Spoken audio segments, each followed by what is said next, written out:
가장 중요한 게 뭐겠습니까? 물론 기준들이 다 다르겠지만 법무사 업무를 하면서 가장 중요한 게 뭡니까? 돈. 또요? 뭐가 있을까요? 사무실, 뭐.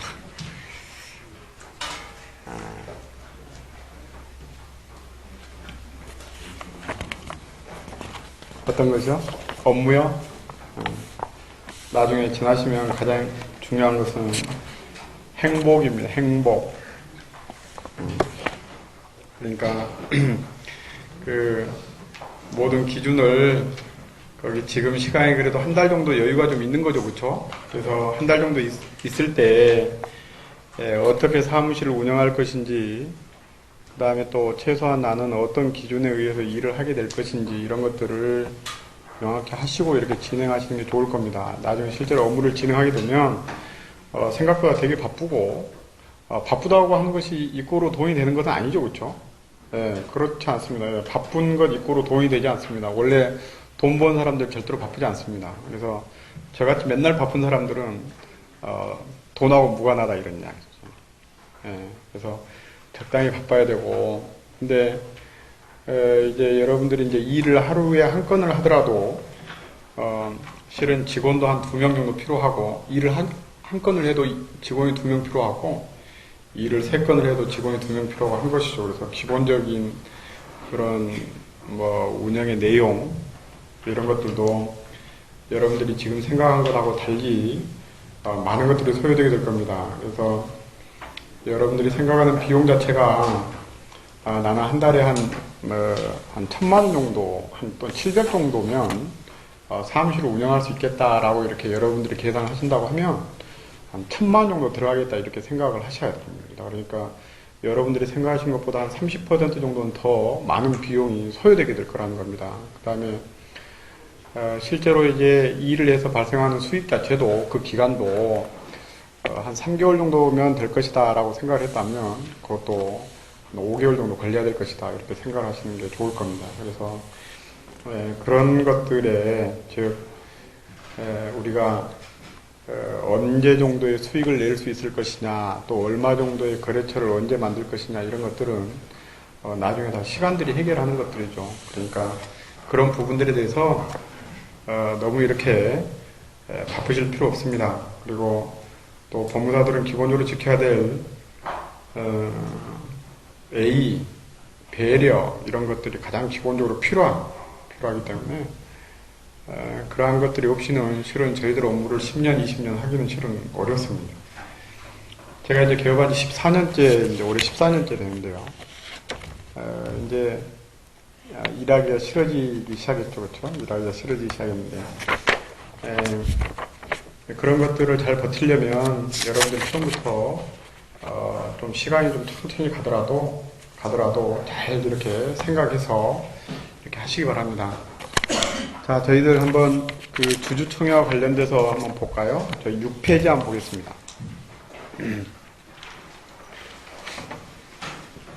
이제 어떤 것들을 실수하는 것이냐 이렇게 보죠. 저희 그 6페이지에 보시면 그 소집 통지가 있습니다. 소집 통지가 있는데 가번에 보시면 소집의 통지 및 공고 이렇게 되어 있습니다. 거기에 동그라미 1번에 기준일이라는 게 있는데요. 기준일이요. 이것은 그 여러분들이 그 상법 공부하실 때 요 기준일의 의미 또 요 기준일과 주주명부의 폐쇄에 관련된 내용들은 공부하신 적이 있으실 겁니다. 그래서 여러분들이 보통 시험 지문과 관련해서는 기준일이라든가 주주명부의 폐쇄를 할 때는 그러한 사실들을 주주들에게 2주 전에 공고를 해야 된다. 이런 것들을 보신 적이 있죠, 그렇죠? 공고를 해야 된다. 이렇게 시험에서 보신 적이 있습니다. 그래서 이 기준이라고 하는 것은 주주명부에 몇 월 며칠 날 기재된 사람들에게 일정한 권리를 행사할 자 또는 일정한 배당을 받을 자 이런 걸 정하기 위해서 둔 날짜죠, 그렇죠? 이걸 기준이라고 합니다. 그런데 이 기준일을 회사의 이사의 결의로 또는 대표이사가 막무가내로 그냥 내일 오후에 6시가 기준일이다 이렇게 정해서는 안 되겠죠. 그래서 반드시 2주 전에 공고하도록 되어 있습니다. 공고하도록 되어 있는데, 여기 나와 있는 이와 같은 기준일은 정관의 규정을 함으로써 이 기준일을 공고하지 않을 수 있습니다. 우리가 시험 문제 봤던 것들이죠. 그렇죠? 정관의 규정을 한 경우에는 별도로 기준일을 공고할 필요가 없다, 이런 이야기. 그래서 저희의 상법에 있는 기준일은 두 가지인데, 하나는 이제 정기주주총에 나와서 의결권을 행사할 사람을 정하는 기준일이 있고, 또 하나는 임시주총, 기타의 권리를 부여하기 위해서 정하는 기준일이 있습니다. 근데 정기주주총에 나와서 의결권을 행사할 자를 정하는 기준일은 보통 정관에 전부 다 규정되어 있기 때문에 이것은 정기주총을 위한 기준일입니다. 그래서 네 번째 줄 보면 영업연도 말 12월 31일 주주명부에 기재된 자, 이 사람은 정기주총에서 의결권을 행사할 사람을 말하는 것이죠. 이것은 정관에 규정되어 있기 때문에 3월 30일 날 정기주총에서 의결권을 행사한 사람은 별도로 기준일을 정하지 않고도 당연히 회사는 12월 31일 날 주주명부에 기재된 사람들에게 통지하면 됩니다. 주주총에 나오라고 통지하면 되는 것이죠. 그런데 그 이외에 임시주총을 하거나 또는 중간배당 등을 하기 위해서 기준일을 정한 경우에 있어서는 별도의 기준일 공고를 해야 된다, 이런 이야기죠. 그렇죠? 그래서 이 기준일 공고는 2주 전에 해야 된다, 이런 이야기입니다. 이 기준일은 이사의 결의를 거쳐서 대표이사가 아주 공고를 하면 되는 것이죠. 여러분들이 나중에 이제 실무에서는 이 기준일은 굉장히 중요한 의미를 갖게 됩니다. 굉장히 중요한 의미를 갖게 됩니다. 주주가 세 사람밖에 없는데 세 사람은 모두 다 가족이다. 이런 경우에는 기준일의 의미는 존재하지 않습니다. 없죠. 왜냐하면 기준이라는 것은 주주의 이익을 보호하기 위해서 둔 날짜인데 결국에는 세 명의 가족이라고 한다면 주주의 이해관계는 없으니까, 그러니까 그 사람들은 동의에 의해서 이 기간을 단축할 수 있겠죠. 그런데 그렇지 않고 주주가 많아가지고 이해관계가 대립되는 경우에 있어서는 이 기준일은 중요한 의미를 갖고 있다는 겁니다. 그래서 주총을 하기 위해서는 못해도 며칠 정도가 필요하다는 겁니까? 며칠이요? 이제 기준일을 기준으로 해서 기준일 앞에 2주 전에 공고를 해야 되니까 앞에 2주가 필요한 것이죠. 그렇죠? 기준일이 확정되게 되면 확정된 주주들에게 주주총회 나오라고 해야 될 것이니까 결국에는 뒤로 2주가 필요한 것이죠. 기준일이 정해지기 전에는 결국에는 주주한테 통지할 수가 없는 것이죠. 주주가 확정되지 않았으니까. 그러니까 이해관계 대립이 있는 경우에 있어서는 기준일을 기준으로 해서 앞으로 2주의 공고, 뒤로 2주의 통지가 필요한 것이죠. 그렇죠? 못해도 한 달의 기간이 필요하게 된다, 이런 이야기입니다. 그래서 우리가 주총을 하게 되는데 시간이 얼마 정도 소요되게 됩니까? 이렇게 하게 되면 주주들의 이해관계가 어떻게 됩니까? 이런 것이죠. 그렇죠? 그래서 주주의 이해관계 아무것도 없으면 앞에 있는 기준일 공고 2주라는 것도 주주의 이익을 둔 것이기 때문에 주주들이 이익을 포기하게 되면 기간 단축할 수 있는 것이죠. 또 뒤에 나와 있는 주주총회 소집 통지라는 것도 주주의 이익을 위해서 둔 규정이기 때문에 뒤에 있는 2주도 단축할 수 있는 것이죠. 근데 그렇지 않은 경우에 단축이 불가능하다, 이런 이야기입니다. 자, 그 다음에 7페이지 오시면 통지라고 하는 게 있는데 저희 상법에서는 이 통지하고 공고는 다른 개념입니다. 그렇죠? 통지와 공고는 다른 것이죠. 그래서 저희가 통지의 대표적인 것은 주주총회 소집 통지입니다. 주주총회 소집 통지입니다. 주주총회. 나머지 경우들은 보통은 공고죠. 공고요. 그래서 배당받을 자 또는 주주총회에서 의결권 행사할 자, 이런 사람들을 전부 다 통지를 하게 되는 것이고, 저희가 상법에 규정되어 있는 공고가 있습니다. 공고요. 공고가 있는데 이 공고하고 통지의 차이점은 어떤 차이가 있습니까? 공고하고 통지는 어떤 차이점이 있죠? 개별적인 인식을 전제로 하느냐 여부입니다. 그러니까 통지는 개별적인 인식이 가능하게끔 해야 된다는 거예요. 그런 방법을 말하는 것이죠. 근데 공고는 그렇지 않습니다. 일반적인 인식이 가능하게끔 하면 되는 것이죠. 신문에 공고한다. 이게 바로 우리가 말하는 공고, 이런 이야기. 근데 요즘에는 이제 이게 신문뿐만 아니라 홈페이지에 공고도 있기 때문에 홈페이지에 공고할 수 있는 것이죠. 이 통지하고 공고를 서로 가름할 수 있는 것, 즉 두 개를 선택적으로 사용할 수 있는 것은 저희가 나중에 보게 될 제3자 배정에 있어서 주주에 대한 통지입니다. 주주에 대한 통지요. 나중에 보게 될 제3자 배정에 있어서 주주에 대한 통지는 공고로서 가름할 수 있습니다. 그 경우를 제외하고는 원칙적으로 통지는 통지대로, 공고는 공고대로 해야 된다 이런 이야기입니다. 그래서 주주총회를 소집하게 되는데 통지를 해야 됨에도 불구하고 공고를 하게 되면 그건 소집 절차가 하자가 있는 것이죠. 하자가 있다. 8페이지 한번 볼까요? 8페이지에 마번입니다. 상장회사에 대한 특례입니다. 여기 보시면 상장회사가 주주총회를 소집하는 경우에는 대통령령으로 정하는 수 이하의 주식을 소유한 주주에게는 정관이 정하는 바에 따라서 주주총회 뭐 이렇게 쭉 내용이 되어 있죠. 가끔 회사에서 뭐라고 묻냐면 일정 수 이하의 주식을 갖고 있는 주주에게는 통지를 하지 않고 공고로서 할 수 있다고 하더라 라고 하는 이야기를 하게 되는데 이것은 상장회사에서만 허용되는 내용입니다. 그러나 비상장회사에서는 정관에 규정을 둔다 할지라도 그 통지를 가름할 수 있는 규정을 상법에 두고 있지 않기 때문에 비상장회사의 경우는 이와 같이 아무리 적은 수의 주식을 갖고 있는 주주를 할지라도 반드시 통지를 해야 되는 것이죠. 바버입니다. 주주총회 소집의 철회 변경이요. 이건 여러분들이 이제 상법 시험에서 보셨을 그러한 판례라고 보여집니다. 가로 앞에 주주총회 총회 회의일 전, 주주총회 열리기 전에 소집 통지는 2주 전에 했는데 1주가 지난 후에 그 주주총회 소집을 철회하거나 또는 그 일자를 변경하려고 하는 경우에 또는 그러한 내용의 안건을 변경하려고 하는 경우에 어떻게 해야 될 것이냐 이런 이야기죠. 이것을 소집의 철회 또는 변경이라 합니다. 이것은 주주총회 열리기 전의 이야기죠. 동일한 방법으로 해야 된다 이런 이야기. 동일한 방법으로 해야 된다. 밑에도 두 번째 줄 한번 볼까요? 주주총회 소집의 통지 공고가 행해진 후에 소집을 처리하거나 연기하기 위해서는 소집의 경우에 준해서 이사의 결의를 거쳐 대표이사가 그 뜻을 그 소집에서와 같은 방법으로 통지, 공고해야 된다 이렇게 되어 있죠. 그러니까 동일한 방법으로 철회 또는 변경을 해야 된다 이런 이야기. 이런 경우도 자주 등장합니다. 실제 실무에서 자주 등장하죠. 4번에 있는 주주총회 연기하고 숙행은 뭐 별로 발생하는 일이 아니니까 여러분들이 한번 읽어보시기 바랍니다. 10페이지 한번 볼까요? 방가로 1번입니다.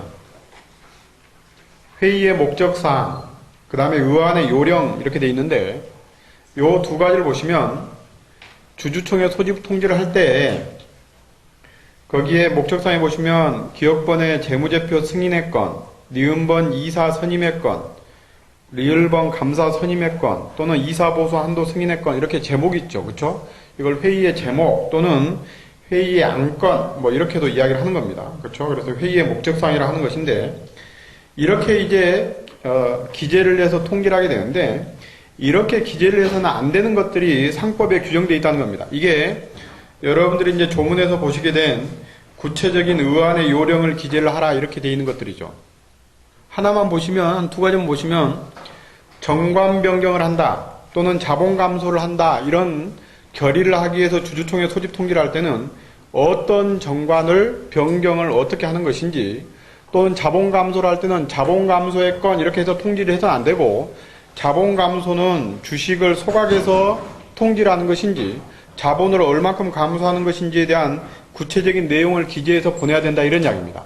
그렇죠? 그러니까 결국에는 방가로 1번 같은 그러한 내용들은 제목만 기재를 해서 보내도 되지만 방가로 2번에 있는 내용 같은 경우에는 제목만 통지를 하면 안 된다 이런 이야기죠. 그렇죠? 그래서 합병 승인의 건 이렇게 통지를 해가지고는 이것은 적법한 통지라 볼 수 없다 이런 이야기입니다.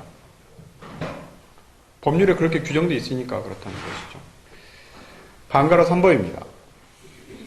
아까 방가로 1번에서 회의의 목적사항에서 이사 선임의 건, 또 감사 선임의 건 이렇게 해서 소집 통지를 했는데 그러면 이때 이사를 몇 명 선임한다는 이야기 또는 어떤 이사를 선임해야 된다는 것을 구체적으로 기재해서 통지를 해야 될 것이냐 이런 이야기입니다.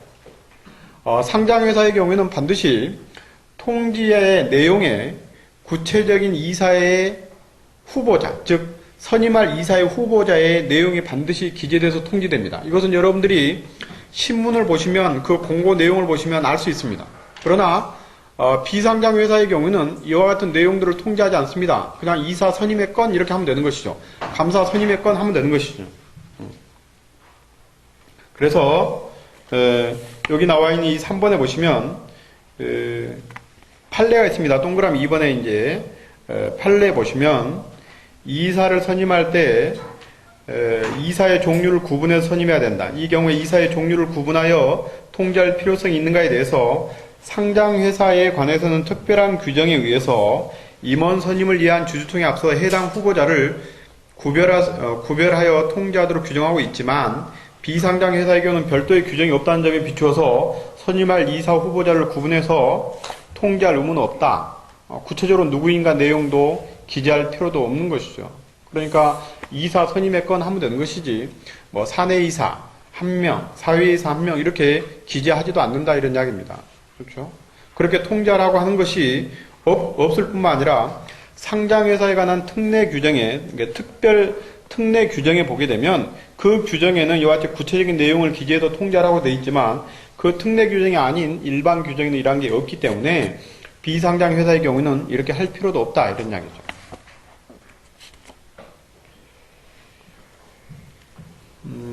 그 다음에 오른쪽에 11페이지 보시면 방가로 1번입니다. 거기에 통지되지 않는 내용을 결의한 경우의 효력이요. 그렇죠? 저희가 시험 볼 때는 통지되지 않는 내용을 결의한 경우에는 결의 취소의 사유가 될 것이다. 그러나 전원 출석 총회의 경우에는 그 하자는 취유된다. 이 정도 내용이죠. 자, 그런데 여기에 둘, 넷, 6번째 줄 보시면 이런 겁니다. 그래서 보통 이제 통지를 할 때 마지막 안건 같은데 뭐 보통 기타 안건, 뭐 비상 발의한 안건 뭐 이런 식으로 기재를 해서 보내는 회사가 있는데 그러한 소집 통지는 전부 다 하자 있는 통지들입니다.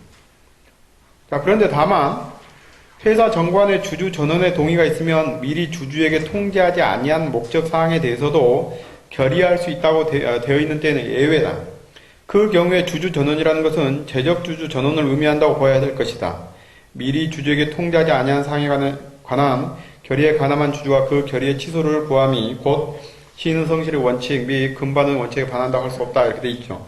그래서 결국에는 소집 통지서에 기재되지 않는 내용을 결의하려면 어떻게 있어야 된다고요? 정관에 주주 전원의 동의가 있으면 할 수 있다. 이때 주주 전원이라는 것은 재적 주주 전원을 말한다.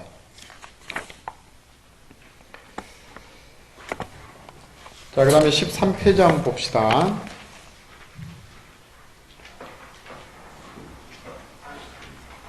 13페이지에 그 주주총회하고 이사에 있는데 제일 위에 있는 통지의 방법만 한번 볼까요? 통지의 방법 보시면 주주총회는 2주간 전에 주주에게 서면으로 통지를 발송하거나 각 주주의 동의를 받아서 전자문서로 통지를 발송해야 된다. 그래서 통지의 내용이 구체적으로 통지를 어떻게 하라고 기재되어 있죠. 서면으로, 전자문서로.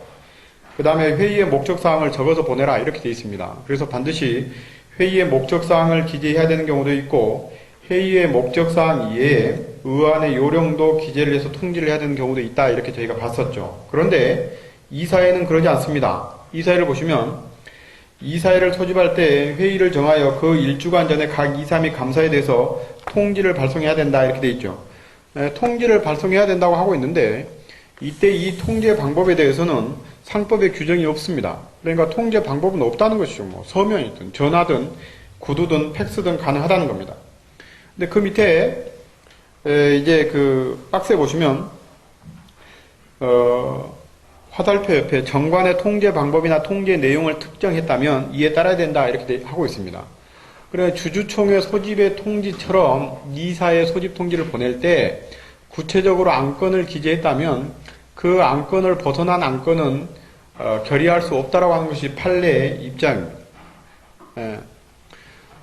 그러니까 실제 기재를 하지 않아야 되는 것이죠. 기재를 하지 않아야 되는 거죠. 주주 이사에 모인다 이런 이야기죠. 이사에 모인다. 그런데 이제 이사회는 대리 출석이 허용되지 않잖아요. 그렇죠? 그 다음에 원칙적으로 또 위임도 허용이 안 되는 거잖아요. 물론 이제 판례는 뭐 개별적인 위임이 허용된다라고 하고 있지만 실은 위임도 허용이 안 되는 것이고 서면 결의도 원칙적으로 허용이 안 되는 것이고요. 그래서 일단은 이사회는 그 구성원들이 전부 출석해서 토의를 통해서 의사를 결정해야 되는 것이기 때문에 구체적인 통지의 목적에 구속되지 않는 것이 원칙이다라고 하는 것이 해석입니다. 그러나 아까 판례는 말씀드렸던 것처럼 통지의 내용이 세 가지 있었는데 세 가지와 다른 다른 내용을 결의한 것은 이사의 결의 하자가 있다라고 보고 있습니다. 왜냐하면 주주 어떤 이사 입장에서는 그 세 가지는 결국에는 내가 가지 않고도 결국에는 특별한 문제가 없겠다. 그 결의를 한다 할 때 어떤 결의를 한다 할지라도 그런데 그것과 무관한 그래서 안 나갔는데 그와 무관한 결의가 있었다고 하면 결국에는 이사의 결의 하자에 문제가 발생할 여지도 있겠다 이런 이야기죠. 15페이지 한번 볼까요?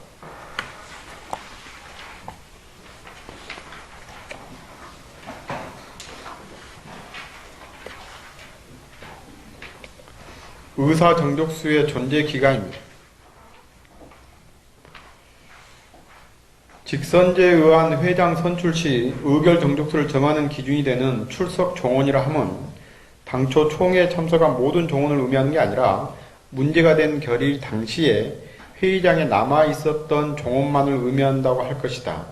회의 도중에 스스로 회의장에 퇴장한 종원은 이에 포함되지 않는다. 이런 이야기죠.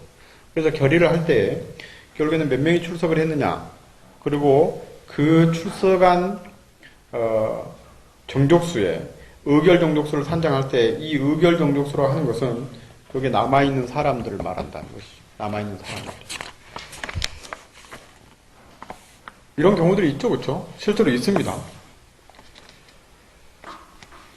그래서 이제 가끔 주주총회 나와서 이렇게 말하는 주주들이 있습니다. 1호 의안에는 반대한다. 2호 의안 당신들 마음대로 해라.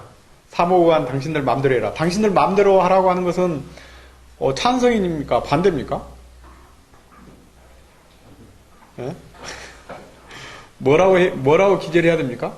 모든 주주가 찬성을 했다. 이렇게 이야기를 해야 됩니까? 제가 볼 때 의사표시가 불분명한 것은 반대 결의로 기재하는 게 낫겠다 이런 이야기입니다. 의사표시가 불분명한 것은 반대다 이런 반대다.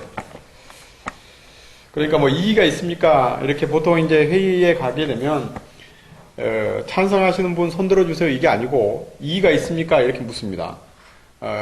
뭐 아무 말이 없으면 결국에는 뭐 찬성 이렇게 하게 되는데 아까처럼 적극적인 의사표시를 해서 뭐 2호 의안 당신들 마음대로 하시오. 이제 화가 나 있는 것이죠, 그렇죠? 그래서 결국에는 회의를 방해하기 위해서 온 사람들이죠. 그러니까 이제 2호 의안 당신들 마음대로 하시오. 3호 의안 당신들 마음대로 하시오. 이런 것들은 뭐 반대죠. 자, 그 다음에 넘어가 볼까요? 18페이지 한번 보겠습니다.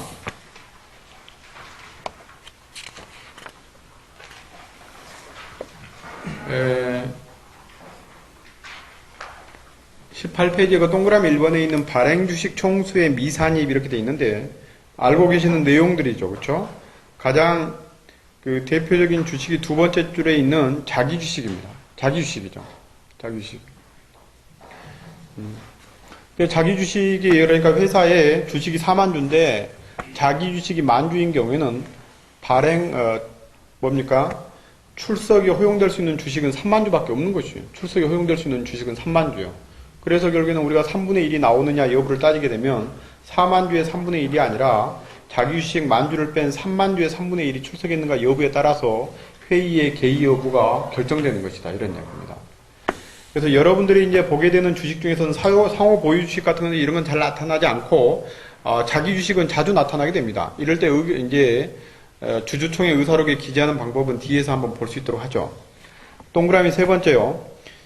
의결권 행사 금지 가처분을 받은 주식의 정족수 산입 여부입니다. 얼마 전에 골프장 경영권이 삼성으로 넘어간 골프장이 있었습니다. 그게 어디였습니까? 레이크사이드였죠. 그쵸? 예.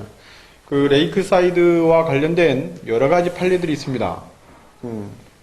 이것은 이제 여러분들 한번 신문 찾아서 한번 읽어보십시오. 그러면 과거의 내용들이 있는데 이 주주 간의 이제 주식 양도와 관련된 부분에 있어서 양도 자체 또는 증여 자체에 하자가 있다 해가지고 의결권 행사금지 가처분을 신청을 했다 이런 이야기입니다. 이런 경우에 의결권 행사금지 가처분을 받은 주식이 정족수에 산입되는 것이냐 이런 이야기입니다. 제일 밑에 줄을 보시면 발행한 주식 총수에는 산입된다. 아까 4만 주가 있는데 4만 주 중에서 만 주가 자기 주식이면 출석할 수 있는 주식은 3만 주밖에 안 남는 것이죠. 근데 그 3만 주 중에서 만 주가 의결권 행사금지 가처분을 받았다 이런 경우에는 그러면 출석할 수 있는 주식 수를 산정할 때 이게 만 주를 대여한 2만 주냐 아니면 만 주도 포함해서 3만 주냐 이런 이야기죠. 그렇죠? 3만 주다 이런 이야기입니다.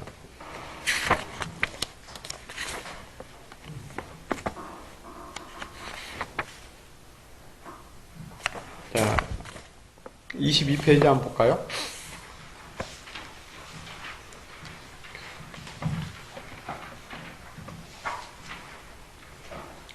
의사록 작성하고 이제 공증인데요.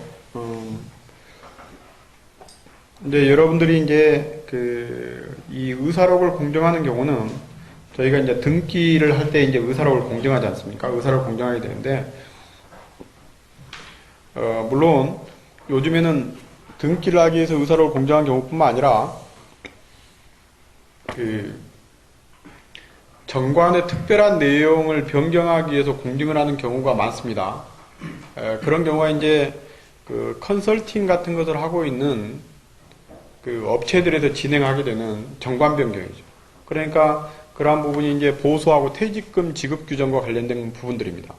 그러면 임원의 보수는 상법에서 정관에 정하도록 되어 있죠. 또는 정관에 정하거나 주총 결의로 하고 있으니까 정관에 기재를 해야만이 보수 지급이 적정하고 또는 퇴직금 지급도 문제가 없다 이런 점입니다. 그래서 여기에 이제 정관 변경하는 붐이 있었다 이런 점입니다. 2년 정도, 3년 정도 전부터요. 근데 이게 실은 이게 정관 변경이 그러한 목적 하에서 진행된 게 아니고 그러한 컨설팅을 하고 있는 회사의 경우에는 그걸 통해서 얻는 이익이라고 하는 것은 뭐냐면 보험에 가입시키는 겁니다. 보험에 가입시키는 것이죠. 그러니까 이제 회사에 정관을 보고 정관에 이런 것들은 문제가 있어요. 그래서 이런 것들을 뭐 변경을 해야 됩니다. 퇴직금 변경해야 됩니다. 뭐 보수 이런 규정들 만들어내야 됩니다. 이렇게 하는 것이죠. 하는데 이제 그것을 공증해 달라고 이렇게 온다는 겁니다. 온다는 것이죠. 뭐 공증은 해주죠. 공증은 해주게 되는데 실제로 이 정관을 이해하고 있는 사람들은 제가 볼 때는 법무사밖에 없습니다. 법무사밖에 없다고요. 정관을 처음부터 끝까지 이해할 수 있는 사람은 실은 법무사밖에 없다 이런 이야기죠. 그런데 이것을 이제 이미 정관은 다 거쳐서 오는 것이죠. 다 변경해서 옵니다. 여러분들 혹시 정관 1조부터 끝조까지 한번 읽어보셨습니까? 이제 내일 모레 개업하시는데 회사 일을 하는데 정관 혹시 읽어보셨습니까? 안 읽어보셨죠?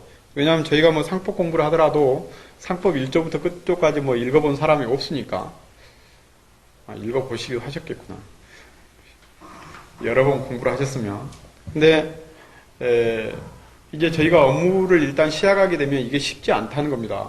업무를 시작하게 되면 이게 책 보는 게 쉽지 않잖아요. 책보다는 먼저 전화기를 드는 것이 먼저죠. 이건 어떻게 되느냐 이런 것이잖아요. 근데 이제 그런 컨설팅 회사에서 이제 정관을 다 고쳐서 온다는 겁니다. 그러면 기분이 좀 묘하지 않습니까? 묘하다는 겁니다. 그러면 이게 이제 이런 말도 하기가 쉽지 않습니다. 이 정관을 전부 다 이해하고 있습니까? 이제 변경된 정관을 전부 다 이해하고 있습니까? 이런 이야기죠. 근데 뭐 그 사람들 입장에서는 그게 중요한 게 아니니까. 그건 중요한 게 아니고 결국에는 보험이 중요한 것이니까. 그렇죠? 그래서 그러한 좀 이 의사로 이 공정과 관련해서는 그런 문제가 있습니다. 있으니까 이게 이제 지나고 보면 이게 전부 다 법무사들의 책임입니다. 법무사들의 책임. 그게 무슨 뜻이냐면 결국에는 전문화되지 못했다는 것이 가장 커다란 문제입니다. 전문화되지 못했다는 것이요. 이게 법무사들의 근본적인 책임입니다. 우리가 하고 있는 업무를 전부 다 알기는 어렵잖아요. 분야가 워낙 많기 때문에 저희도 이제 지금도 이제 이렇게 스터디하는 저희 한 10명 정도 스터디하는 팀이 있지만 10명이 모이면 다른 사람이 이야기하는 것을 이해하기가 쉽지 않을 때가 있습니다. 내가 경험해보지 못한 이야기들이니까. 10년씩을 해와도 그렇다는 것이죠. 그러나 최소한 이것은 제가 잘 모르겠습니다 라고 할 수 있어야 되는 것이죠. 이것은 제가 할 수 있습니다. 최소한 자기가 할 수 있는 것은 하나는 있어야 되는 것이니까요. 이게 사무장들이 일하고 직원들이 일해서는 되는 게 아니죠. 그렇게 해가지고는 절대로 운영할 수가 없습니다. 절대로 운영 불가.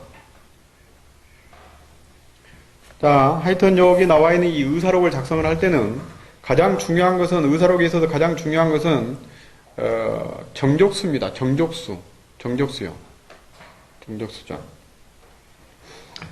자, 그 다음에 그 내용들은 구체적으로 기재하는 게 반드시 좋고요. 뭐 특별한 사항은 없습니다. 거기에 그 상법의 조문에 보시면 그 2항에 373조 2항이 이렇게 돼 있죠.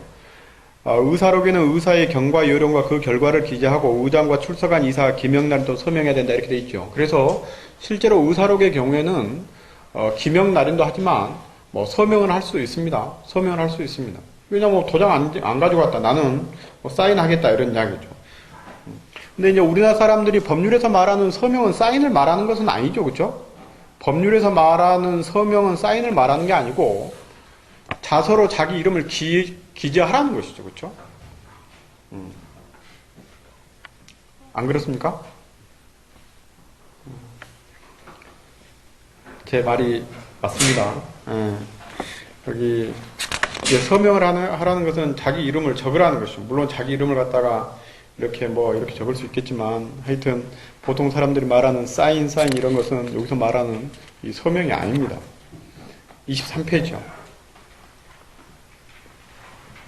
그 주총의사록 이렇게 있는데 거기에 보시면 일시 그 다음에 이게 이제 정기주총 의사록이잖아요. 주식총수 4만 주 이렇게 되어 있습니다. 여기 주식총수 4만 주에다가 밑줄을 꺼놓고요. 그 일시에 2013년도 3월 29일에다 밑줄을 꺼놓읍시다. 자, 여기서 제가 하나 설명드리려고 하는 건 뭐냐면 3월 29일 현재 등기부상의 주식수는 10만 주입니다. 지금 3월 29일 날 등기부상의 주식수는 10만 주인데 3월 29일 날 정기주총 의사록에는 주식 총수를 4만 주로 기재를 했습니다. 등기부는 10만 주로 되어 있는데 3월 29일 정기주총 의사록에는 4만 주를 기재했다는 겁니다. 왜 도대체 그렇게 기재를 합니까?